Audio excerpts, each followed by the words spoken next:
Okay, cool. I think we're recording. Hello, everyone. I'm Wayne. I'm the founder and CEO of the Programmatic Advisory. We're an independent programmatic consultancy, and we have offices in London and New York. Today, I'm going to be having a chat with Mr. Daniel Spears from Ozone. Danny, do you want to introduce yourself and what you do? Yes, I'm Chief Operating Officer at the Ozone project. Been at Ozone for about 18 months now, having joined from The Guardian, where I spent 12 years. Cool. So the purpose of this conversation really is to discuss the programmatic supply chain. Usually Danny and I would be having this conversation over breakfast somewhere in central London, but clearly due to lockdown that is impossible. But it's worth saying we haven't really rehearsed any of this. It's pretty off the cuff, so we expect it to be as direct as it normally would. And the reason we wanted to have this conversation was because the programmatic supply chain has been in focus in recent times. So a study that was conducted between PwC and ISBA and the AOP got released last week or a couple of weeks ago, which spoke about the money, how it flows through the supply chain. Prior to that report, there's been a variety of others. So the ANA conducted a report with K2 Intelligence in 2016. WFA and Ubiquity had Seeing Through the Programmatic Fog in June 2017. So the programmatic supply chain challenges that come with it aren't new. They've been discussed over the last 4 years, but the most recent report is for sure the most robust, and I think has created the most ripples in the industry. But we've been going on about this, Danny, for 4 years. So we've seen these reports. They have been reasonably similar. Are we getting anywhere as an industry? Well, I think, Wayne, the first thing to kind of to reply to is the breakfast scenario. It's not quite the same being opposite ends of the screen, but I do feel a little bit safer from your leaning over and pointing as the conversation gets heated. In response to your question, has anything changed? The answer is no. The language might have changed, but it's the same old issue. And I think there's kind of others I was looking at. There's a saying that I like around time being flat, which is from True Detective, and I looked it up on the internet, and it's actually a niche, and it talks about eternal reoccurrence. And probably you and I, in sort of more familiar language, it's the same shit over again. You know, it's a massive concern, and I think, you know, it's equally as concerning for marketers and publishers. I think what's interesting here is the extent to which there is now active collaboration between primary actors, those with the money, the marketer, those with the product, the publisher, the inventory product. And I think it's a fantastic thing that this you know, has come to fruition. And I think there's some really important headlines that we need to pick apart in the study. And I'm sure we're going to kind of talk about some of those over the course of the next 20 minutes or so.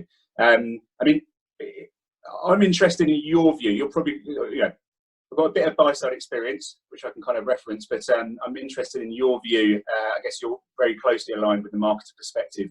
And be curious to understand whether we're in the same mindset, headspace, whether you think differently.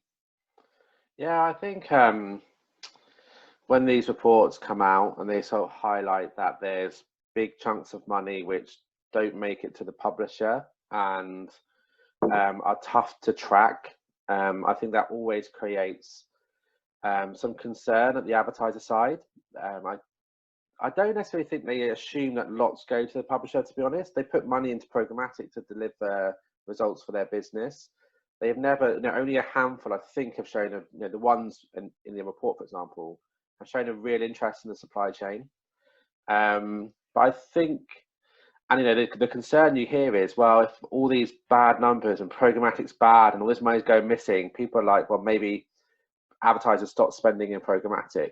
But I don't think that's going to be the case. Programmatic has grown the past 4 years, will continue to keep growing. But it does need to be done, I would say, more responsibly would be the thing. You know, because programmatic is complex at the best of times, but it does work fundamentally. like it connects buyers and sellers, and it means that a brand can get whatever KPI they associate with the activity. And previously that was like performance stuff. Now it's moved into like branding KPI. So, there's concerns, but it's not like let's pull all of our money out of programmatic ASAP. It's more like, okay, let's lean into the supply chain and work out where there isn't value being added and where our money isn't really working hard enough. How about, I've got a little bit of sales side experience working with publishers. But what's the publisher view, do you think, around this? Do they have a similar attitude to the advertiser in that it's, concerning but not end of the world, or are they actually quite upset about it? Yeah, I think it's a fundamental concern. I mean, for sure, publishers will engage in the issue in different ways, and some will feel stronger than others, for sure. I think the question that I would ask is around, if programmatic's working. I'm not clear that there's actually a fundamental issue with RTB, at least from a commercial perspective. I think the issue is the framing of that RTB, how it's used, and how it's been exploited, quite frankly. And I suppose the question I would ask is, whilst marketers might feel as though they're getting performance, how would they feel when they knew that they could be spending exactly the same money and getting twice the results? Again, I feel quite strongly about that. I think it's very difficult to arrive at an objective view of value without understanding the cost. I suppose it starts to feel like a bit like blind investments. I mean, at least with a fruit machine in a pub, from memories, you get a percentage. If you put 100 quid in, on average, you're going to get 87% of it back. And I think actually the fruit machine in the pub is probably more accountable than the programmatic supply chain right now, based upon what we've seen in this report. I should say I'm fascinated by this, having done a fair bit of buying myself, actually buying before I was selling, sell side, and then becoming fascinated with the experiments that you can carry out by linking up your buyer and seller position. I suppose that took me to kind of trying to send money to myself and having some quite significant issues in the process. I think again, this study really kind of brings you back to those times. And again, it only underlines the same issue persisting. How much do you think this is down to bad actors or nefarious practices versus just a subsection of an industry that is still growing up and maturing? Because a lot of the headlines and bad press is around, some just poor practices. But the reality is, some of these, like the ad exchanges, for example, didn't have log file access, or weren't able to send logs for until recently. So I don't know. I always get it does annoy me when I see people really having a go at some of the companies in the supply chain when actually it's relatively new. I don't know. What are your thoughts? Well, it's 12 years old, right? In digital terms, that's mature. And I think it's also it's important to understand that, we're talking about a financial market here. That lack of accountability, that lack of attribution, the fact that we can only track 12% of transactions that are happening. Let's be clear, that's not acceptable in any other market. This is a money launderer's dream. That's not to say that the reason, there's fraudulent, effort going on. But I think the issue is we can't say. We're sitting here speculating. Yeah. The biggest issue is there's no transaction IDs. And the only reason, in fact, why there's no transaction IDs is that because they've been purposefully removed. They're obfuscated. Because this is a system that is designed to control the flow of money, to keep buyer and seller disintermediated, and to put intermediaries in a unilateral position to make decisions around how money is distributed, and which unfortunately allows some to exploit the system. And we're not in a position, none of us know about the kind of the state of the contracts that exist. But the fact that you can't track a pound or a dollar through the system in a financial market, that's a fundamental issue. Yeah, and I think one is you can't track it, and two, you can't really audit it. Like some of the things that I've heard through these various reports is that there's a lot of inconsistency in data. So like some companies will report back on like gross revenue, some report back on net, some will take their margin post auction, some pre. Like there's a lot of inconsistency in the way that money's managed. So even if you could track it, you're still going to have difficulties because everyone reports it differently. So I think one of the actions I would think would be get those technologies that do help the flow of money through the supply chain and add value, get them just to report consistently would be a big first step. And then two, like somehow having access to that data, like whether it is, as you say, a transaction ID, which stitches it together, or whether it's some almost like a third party kind of clearinghouse type way, I don't know. But I do agree, you do have, at the moment, by being unable to track the flow of money at the exact to the multiple decimal point level, is going to provide too many opportunities to game the system, even unintentionally. So let alone if you had the wherewithal to go and do it on purpose. Yeah, I mean, let's be honest, right? There's many kind of reasons. Again, it would be speculation as to why there's a 15% unknown delta. And what we'll probably hear about is, I suppose, exchange rates, rounding, system discrepancies. What I will say is, I've never been a beneficiary of this discrepancy. And again, there's just many things that leave me in the position that I'm in, feeling the way I do. And I think, there's only, I'm not clear that the marketers suddenly sitting on 15% extra, at the end of the quarter either.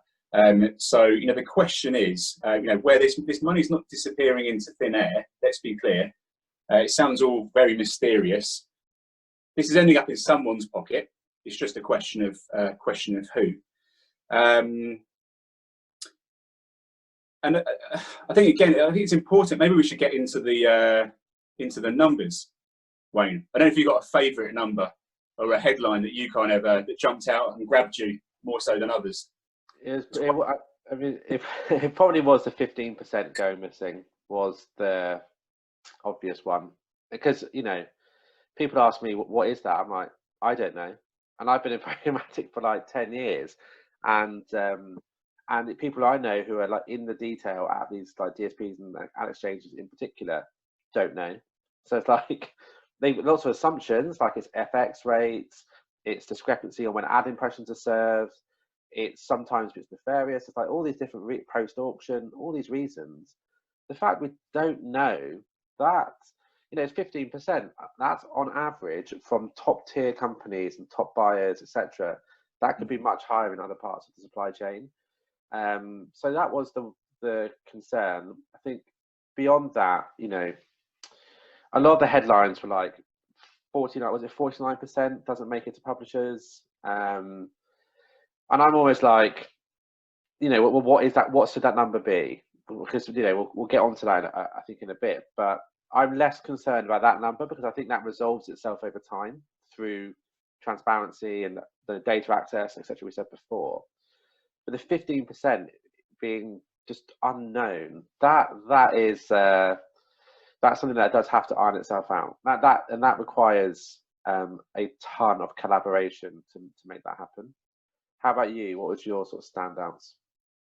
Well, I think that the 15% is clearly a headline. I'm absolutely with you. I mean, this will be the best lit, obfuscated area of the supply chain. So my absolute sense, I'd stake my house on it, is that that will be a far larger number in other areas of the supply chain. And I think it's also important,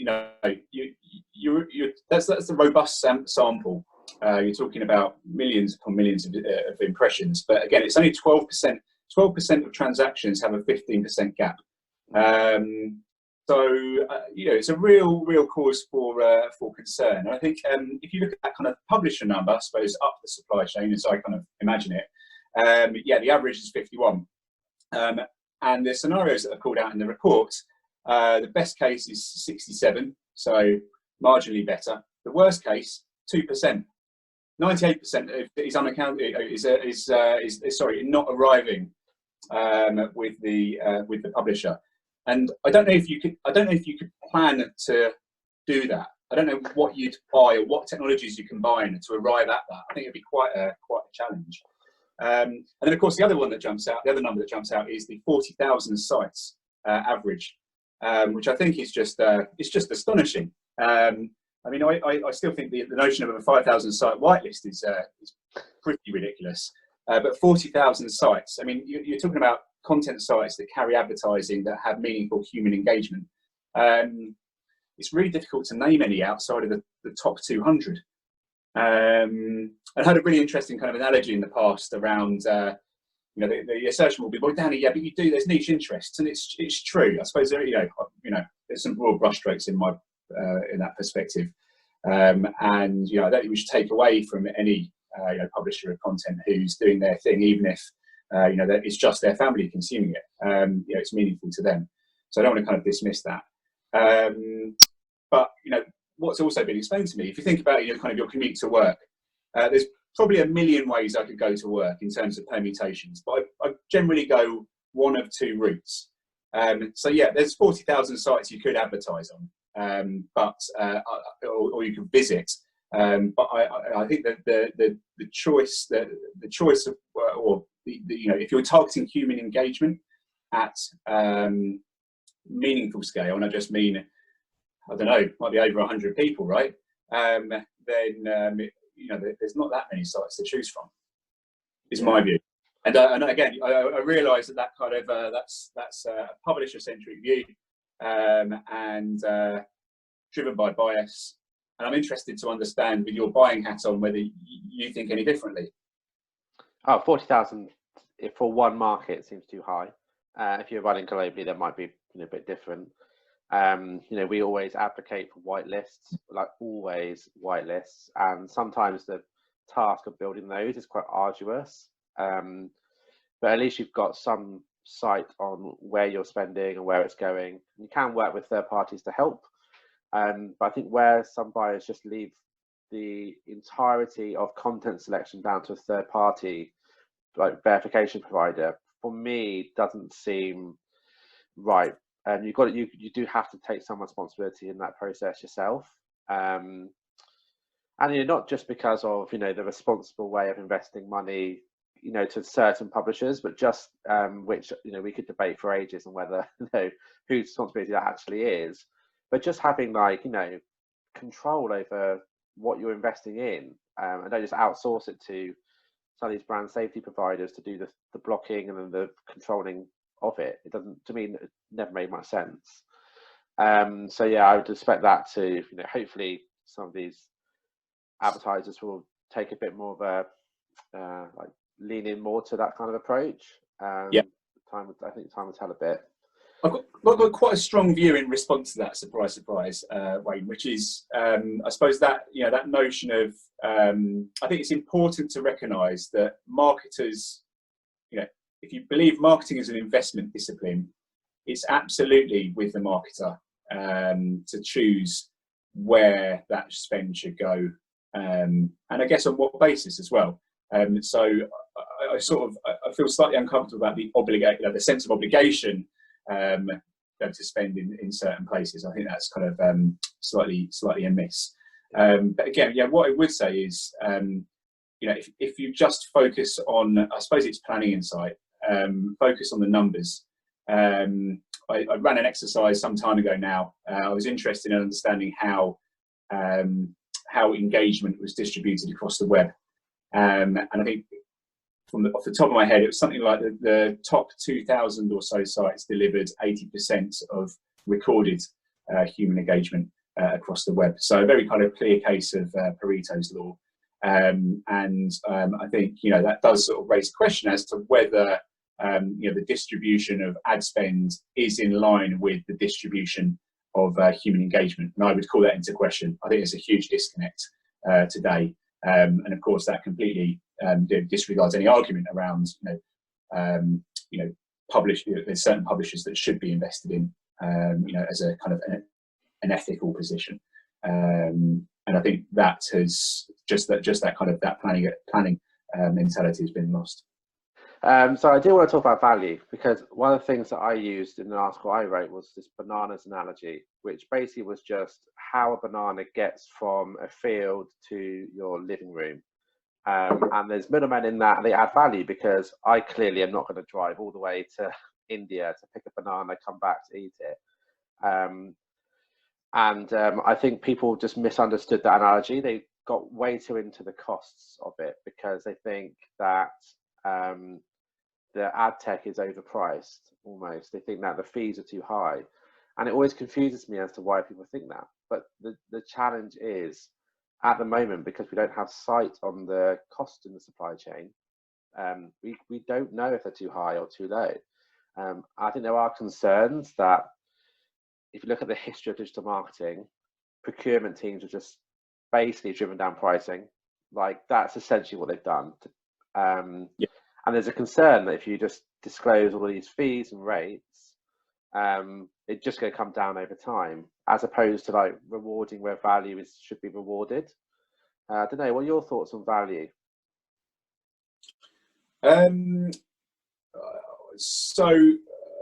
Warren Buffett, he says value, price is what you pay, value's what you get. And I think that makes a lot of sense as a kind of a consideration. Unfortunately, we don't know what the price is, and that makes it very difficult to take an objective view of value. And I think it's interesting. Maybe the marketers should be happy that something happened. I'm not sure whether it's enough to be happy that £100,000 was sent in a certain direction. And I think, again, it's just difficult to be objective about whether it was a good outcome. Even if you have some semblance of ROI, if you don't understand the price, you can't possibly take a view on efficiency. So I feel as though that argument is fundamentally flawed in an instance where the price is out of sight or obfuscated. And I can't overcome that, despite engaging in your banana analogy. And in fact, I would go as far as to say that programmatic is not a physical goods market. This is a financial market where the only thing that's actually being moved is money from buyer to seller, marketer to publisher. And that's where the technology is essentially a matching system. Shouldn't be fundamentally different from a PayPal. Of course, people will call out the volume, but in essence, you're talking about a mechanism through which you can match parties, pair them for a transaction, and then move funds. I think if you take that analogy and then apply what we've learned about our supply chain, or what we've been reminded about on our supply chain, the thoughts of trying to send you 100 quid, Wayne, and you receiving 51 of that, I think would be quite offensive to both of us. But of course, the situation is different, because you wouldn't know what I've sent you. You might be delighted with that 51 quid, and maybe that is the argument. You should be delighted with that 51 quid, except there's more context, right? And when you realise it was 100, you're going to be dissatisfied, and I'm going to feel pretty peeved about the routes that I've taken, especially where I feel as though I've agreed, very clear contractual terms as to what the cost of that transaction should be. I think where I sort of challenge this to some extent is, these technologies that are in our supply chain at those steps are not commoditized yet. There's still a ton of innovation, a ton of cost that has to go into doing that. So it's not like I just don't see them as being passed through. And also the second thing is, if someone did want to go direct to the publisher and avoid the supply chain, they could. You know, if you're an advertiser, chuck a tag to name top 200 publisher, they run a campaign for you. But you know, the supply chain does add value in terms of you know, the selection of inventory, the matching of audience IDs, the you know, all the good stuff that comes with programmatic. So, but there should be costs for that, and it shouldn't just be penny-based stuff. Yep. But the problem is, it's like, as you said, I just think we don't know. And then on the other side, it's just like there's just massive information asymmetry in that. How can a publisher can never price correctly, and a buyer can never buy correctly because you have no idea on how the cost in between. Because someone's losing all the time. You want to get to a market where like everyone's winning, because that's where you get, you know, productive campaigns for brands, productive revenue for publishers, and ad tech in the middle is adding value by facilitating. But at the moment, there's just a bunch of disconnect in the entire way that information is spread, and I know all the costs and stuff. Yeah, I actually agree with that, and I think the choice of the language you use is interesting as well. Facilitation, right? You're talking about ad tech as a means to make something happen, and I think you know, that calls out a very specific role, and I'm not sure that is translated to reality today.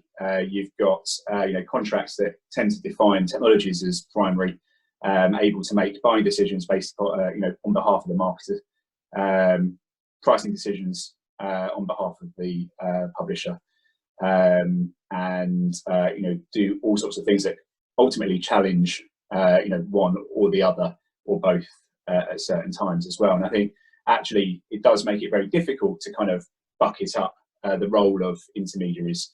I think that word is used, and it often kind of comes with weight, but the reality is, you know, intermediaries are incredibly useful in our market, should be, because you know, there are requirements to automate transactions. The issue is when the cost is prohibitive or hidden, or there's decisions that are being made outside of the scope of you know, the buyer or seller, and that causes you know, all sorts of friction. And I think that it does mean that you know, there's all sorts of I think for publishers in particular, and only more so is kind of the economic situation. More and more of publisher technology vendors are becoming demand focused. This effectively means the technologies that publishers have depended on to deliver a service are in the game often of setting the market a bid price with knowledge of the publisher's data set, which is completely conflicted. And I think, you know, it leaves, ironically, a massive gap for publisher technology. I think it's also worth calling out the responsibility that publishers have, right? I think we see this cycle of events, which is, you know, vendors are inefficient in kind of programmatic 1.0. So you add two vendors to increase competition, margin collapses, and then you just have iterations of innovation, quite unhealthy innovation, and before you know it, you've got vendors who are obfuscating fees, taking huge chunks of revenue out between buyer and seller without their knowledge. You've got publishers who are running, you know, 100 SSP accounts, and you're so far from where you need to be. And I suppose the only point the reason I call that out is, you know, there's, you know, there are real frustrations attached to the behaviour of intermediaries, and that shouldn't take away from the responsibility that publishers, in fact, marketers also have, in order to bring about change. Because if we're going to move from here to over there, the place that we agree is better, we all have to take steps, and that will be significant. And I think that's where ISBA and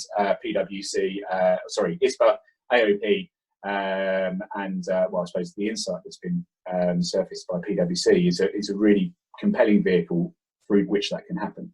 Yeah, and I think you know, my concern at the moment is, you know, we're talking about like where we want to get to as an industry, and I worry that we don't think far enough. We think too much to like this time next year, where what could happen is we've driven down pricing, where businesses have gone bust. We end up in like a handful of companies who control both buy and sell side, and you end up in a place which is where you start getting price hikes because there's no regulation in our industry. So there could be some really disastrous decisions that are made, which I think are long-term detrimental to digital marketing for both buyers and sellers. So, if we now move on, because I think I actually completely lost track of time, but I think we'll probably come Price hikes. 20 minutes. Before we move on, I think that's an interesting notion, right? I think what we're seeing, you could argue that 15% unknown delta, that is a price hike. The issue is no one's had a chat about it. And I suppose, it's tricky for vendors as well, because unfortunately, because of what's happened previously, there's a whole deal of, distrust. And it does mean that there's, publishers and marketers are increasingly less flexible in the terms they're willing to kind of extend, because they know, if they leave too much room, or they fear they'll be exploited. I'm also concerned that the cheapest wins, and we know what happens if that happens. It's like, who's got the biggest bank account in the world, who's also in our industry. It's like, we can't let that happen as well. We have to allow the companies that do add value and innovate in and around the supply chain to prosper. And my concern is you just end up with a certain company tech stack through the entire thing, and they've already made such significant progress. It wouldn't take much for that to go much further. Wayne, I wholeheartedly agree. What we need is a thriving, clean, efficient, independent tech sector. I don't know whether that exists today, unfortunately. I think the irony is that independent tech sector are the ones that are driving down publisher price through SSP bid shading. And unfortunately, they're all engaged in the race to the bottom with Google. Yeah, and then the independent DSP market struggled to get much traction because they don't offer as favourable commercial terms, because they don't have the deep pockets that other businesses do. And some of those other businesses are making money in ways we don't know. Like the classic on the buy side for us would be, we're not going to do that because vendor X does it for free. And you're like, it's clearly not free. It's part of a total cost that you get packaged up on an invoice, but there's probably other bit of revenue streams as well, which you don't even see. So yeah. I think, if we start thinking about the takeaways from this, much better lines of sight in terms of how money flows, but also how companies actually act and make money. I think the PwC report, because they are an auditor, they come at it in such a brilliant way that it's like they understand these markets and what needs to happen. So consistency in data we spoke about, like audit rights is a good start. We spoke about some technical stuff around the transaction ID, which could be something implemented if tested. Because you do need to have that rigor. We can't just let this keep carrying out based on trust. And you and I sat here a year guessing what now the 15% is down to 10%. We're like, well, what's the 10%? It's just pointless. We need to put the foundations and rigor, which I think auditors can help with. What do you think? What are the key things we can do going forward? I think the recommendations in the report are pretty clear and neatly split by, I suppose, marketer and publisher. I think there's kind of an overarching element, which is primary actors have to continue to work together around this. And I think there's a question as to how we take, a incredibly valuable one-off study and systemize that in itself as well. So maybe it's kind of to your point around, measurement and auditing, and I suppose how advertisers and publishers are always working together to send money through the chain and share the insights. I think there's other items there that probably actually exist. I guess I tend to think from a publisher mindset these days, but I think there's reflections of the same from a marketer perspective. The detail in these contracts is fundamentally important. And I think I spent a great deal of time at The Guardian evolving the contracting process, and I suppose that's something I've taken to the Ozone project and which essentially sets the principles for our engagement with ad tech vendors. And that's not to say my principles are right for every publisher, but I think every publisher should have a very clear view as to what their terms of engagement look like, and that lead their conversations with prospective vendors, but also form the basis of essentially benchmarking, using scorecarding and some really sophisticated approaches there amongst publishers I'm close to, as to how they essentially value vendors, potentially handicap vendors that are inefficient. It doesn't have to be binary. You can find ways to incentivize good behaviour. And I think a big piece is that, right, the incentives, which we all have to take responsibility for. I will continue to point to the open marketplace as the biggest area of concern, because that is the area of the marketplace where where marketer and publisher don't agree price, i.e. price is being set by someone else, and that is therefore where obfuscation breeds. And until marketer money is moved out of the open marketplace, and until publishers stop committing inventory to the open marketplace, unfortunately that will persist. It's not going to be as simple as saying we've got to we need you to clean that up. The incentives have to be restacked. Yeah, and I actually wrote that. I was like, in a marketplace of equities, a pound goes in, everyone gets some sort of equity in that pound. It's all about incentives. You have to try to align them to common goals, which are clearly campaigns working and publishers making money. Like, that is the fundamental goals. But at the moment, the incentives are misaligned because of commercial interests, completely different business models throughout the supply chain, which don't help. We've also got, we call it supply chain. The reality is it's chains, because you've got open marketplaces different to PMP, different to guaranteed, different to direct. So lots to consider. Yeah. Good actions. I think there's you mentioned something at the start that I want to kind of pick up on, and actually I suppose share a different view on. I think you were kind of you sort of called out your concern, but also kind of expectation that this wouldn't necessarily change programmatic investment. I think we should be really clear. Again, if I represent publishers, I want publishers to thrive. I want I want them to receive a fair market value for their assets.